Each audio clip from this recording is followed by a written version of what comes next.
నమస్తే, welcome to whistle. మా హిందువుల గుడి మా హుండీని మా హిందువులే దోచుకుంటే మీకేంటి బాధ అని ప్రశ్నించే కుక్కమూతి పిందెలు బయలుదేరారు. ఉత్తరప్రదేశ్ సీఎం అజయ్ మోహన్ సింగ్ బిస్ట్, ఆయనే యోగి ఆదిత్యనాథ్ స్పందిస్తూ వక్ఫ్ ఆస్తుల అవినీతిపై ఎందుకు మాట్లాడరు అని ప్రశ్నించారు. హుండీకి మతం ఉంటుంది, కానీ అవినీతికి మతం ఉండదు. అది ఎవరి ఇంటి వ్యక్తిగత డబ్బు కాదు. కోట్ల మంది భక్తులు తమ కష్టార్జితాన్ని నమ్మకంతో సమర్పించిన పవిత్ర నిధి.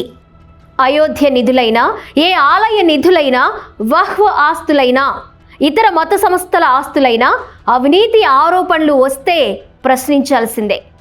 ఇతర మతాల అవినీతి గురించి ఎందుకు మాట్లాడరు అని అడిగి ఇక్కడ ఏం జరిగిందో చూడొద్దు అనడం సమర్థనీయం కాదు.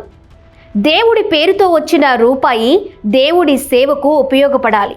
భక్తుల విశ్వాసాన్ని కాపాడడం నిజమైన భక్తి, అంతేకాని అవినీతి పరులను ప్రశ్నించడం, అవినీతి పరులను కాపాడడం కాదు. తప్పు చేసిన వాడు ఏ మతం వాడైనా తప్పు తప్పే. రాముడి పేరుతో వచ్చిన ప్రతి రూపాయికి రాముడి ధర్మంతోనే లెక్క చెప్పాలి. అయోధ్య రామ మందిరం ఇది ఒక సాధారణ ఆలయం కాదు. శతాబ్దాల చరిత్ర, దశాబ్దాల ఉద్యమం, కోట్లాది మంది హిందువుల కళ, ఎందరో కార్యకర్తల త్యాగం, ఎన్నో తరాల నిరీక్షణ, ఎన్నో కుటుంబాల చిన్న చిన్న విరాళాలతో నిర్మితమైన విశ్వాస మందిరం. అందుకే ఈ ఆలయం విషయంలో వచ్చే ప్రతి ప్రశ్న కూడా అంతే సున్నితమైంది. నాడు రామ జన్మభూమి ఉద్యమ సమయంలో విరాళాల లెక్కలపై ప్రశ్న వచ్చినప్పుడు అశోక్ సింఘాల్ లాంటి నాయకులు ఒక ధర్మాగ్రహంతో స్పందించారు. కోట్లాది హిందువుల విశ్వాసంతో మేము ఆటలాడతామా అనే ధీమా చూపించారు. ఆనాడు ఆ మాటల వెనుక ఒక నమ్మకం ఉంది. కానీ కాలం మారింది, నాయకులు మారారు, వ్యవస్థలు పెద్దవయ్యాయి. ఇప్పుడు ప్రశ్న కూడా అదే, భక్తులు ఇచ్చిన ప్రతి రూపాయి సరైన విధంగా వినియోగం అవుతుందా? పర్యవేక్షణ వ్యవస్థలు బలంగా ఉన్నాయా? పారదర్శకత ఇంకా పెరగాల్సిన అవసరం ఉందా? ఈ ప్రశ్నలు అడగడం రాముడిపై, హిందూ ధర్మంపై దాడి కాదు.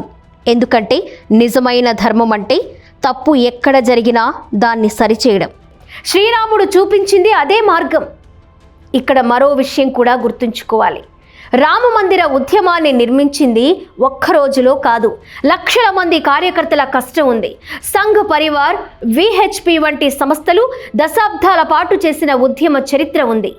ఆ కృషిని కొన్ని ఆరోపణలతో తుడిచేయలేం. అదే సమయంలో అంత పెద్ద ఉద్యమానికి సంబంధించిన సంస్థలపై ప్రజల అంచనాలు కూడా ఎక్కువగానే ఉంటాయి. ఇతరుల కంటే ఎక్కువ నైతిక ప్రమాణాలు పాటించాల్సిన బాధ్యత కూడా ఉంటుంది. ఎందుకంటే అది కేవలం రాజకీయ సంస్థ కాదని, విలువల కోసం పనిచేసే సంస్థ అని చెప్పుకుంటున్నారు కదా. అందుకే ఎదురుదాడి కాకుండా సమాధానం కూడా అదే స్థాయిలో ఉండాలి. తప్పు చేసిన వారు ఎవరైనా, వారు చిన్న ఉద్యోగులైనా, పెద్ద బాధ్యతల్లో ఉన్నవారైనా చట్టం ముందు నిలబడాలి. దేవుడు పేరు చెప్పి వచ్చిన ధనం దేవుడి ధర్మంతోనే కాపాడబడాలి. అయోధ్య రామ మందిరం మీద కోట్లాది మంది విశ్వాసం ఉంది. ఆ విశ్వాసాన్ని కాపాడడానికి అవసరమైనది విమర్శలపై రక్షణాత్మక వైఖరి కాదు, మరింత పారదర్శకత. ఎందుకంటే రాజకీయ బలం ఎన్నికల్లో గెలుస్తుంది, కానీ నైతిక బలం మాత్రమే చరిత్రలో నిలబెడుతుంది. అయోధ్య గౌరవం నిలవాలి. అందుకు ప్రశ్నలకు సమాధానాలు కూడా రావాలి. అదే నిజమైన శ్రీరామ ధర్మం.